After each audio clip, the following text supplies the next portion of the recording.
My name means happiness, Farah, in Arabic, and I'd say I'm a pretty happy person. I'm a mother of 5 children, and my background actually is in business and finance, and I ran a company for 10 years, and I worked in investment banking for a number of years.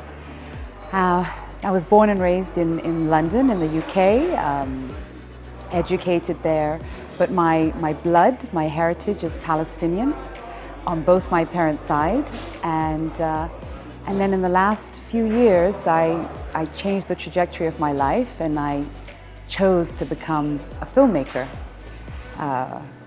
after what I call a life-changing trip, where I went home. I went to Palestine for the first time as an adult, and it changed me, and I wanted to tell these very human stories and express myself creatively.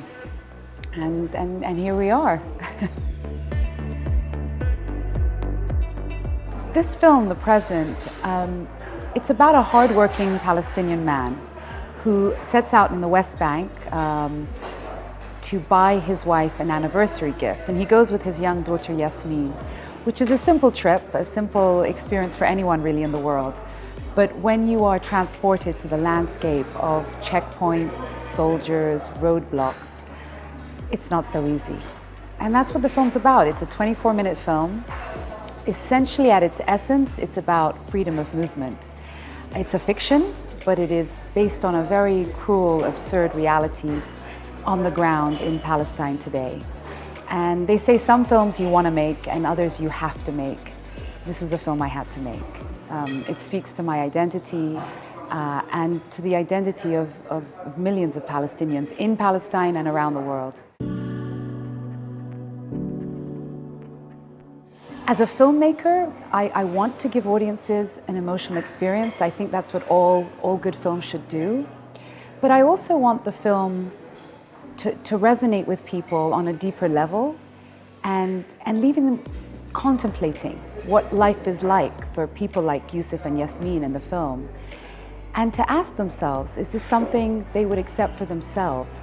Because I'm interested in making films that have depth and meaning and that raise the global social conscience. And if my film can do that, I will be a very, very happy filmmaker. For me, really, the challenge was the subject matter, to be honest. Filming in Palestine, in Bethlehem, where it wasn't a period film. The film is about a reality today. So you're filming about a very cruel reality in the landscape of that actual reality with people, cast and crew, who are actually experiencing that reality in their real lives. So it was a very, on a mental level, a very difficult film to make. Of course, with all the other obstacles that come your way when you make a film anyway, whether it's you're chasing the light, you have budget restraints, you're fighting against time, and then you're actually filming in militarily occupied territory. It's pretty overwhelming and pretty stressful, but honestly, so rewarding, so rewarding. I think a lot of my inspiration comes from the resilience of others. When I see people rise above, whether it's injustice or indignities or suffering, and somehow find their space and speak their voice, and in Palestine there's this word samud, steadfastness.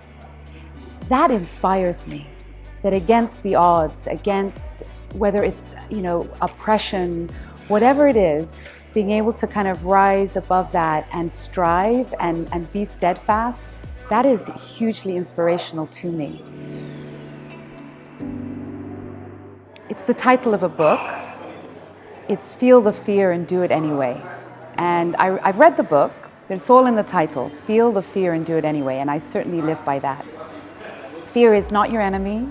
Feel it, work through it, but go ahead and do whatever it is you want and need to do. And they always say that anything you ever wanted is on the other side of fear. So plow through it, But I always look at the words of Charles Bukowski, who said, "If something burns your soul with purpose and desire, it is your duty to be reduced to ashes by it." It's a privilege to feel purpose and desire in your life, and yeah, that resonates with me. My advice for the creatives in the Arab world is be bold, be unapologetic, and be you. And I would suggest follow stories that are beyond the self.